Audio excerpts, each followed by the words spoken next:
Hi kids, welcome to Moonbee Planet. Today we are going to read It's Not the Puppy by J. Patrick Lewis and Leigh Lewis. It's about all the cute little mischiefs a puppy makes. So let's get started.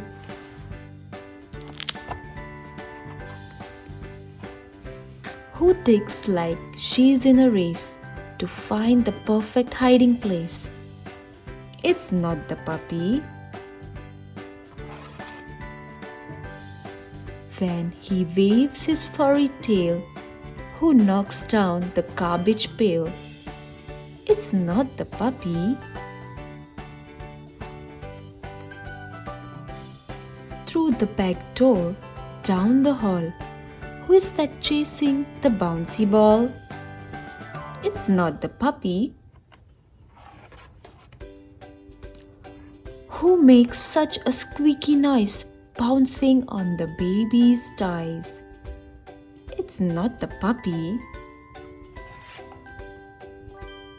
When it's time to rub a dub, who doggy paddles in the tub? It's not the puppy. Who hides in bed tucked way down under when she hears the sound of thunder? It's not the puppy.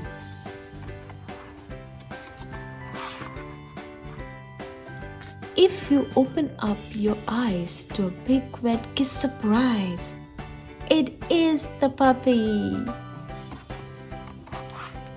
The end. Thank you for listening. Bye bye, kids.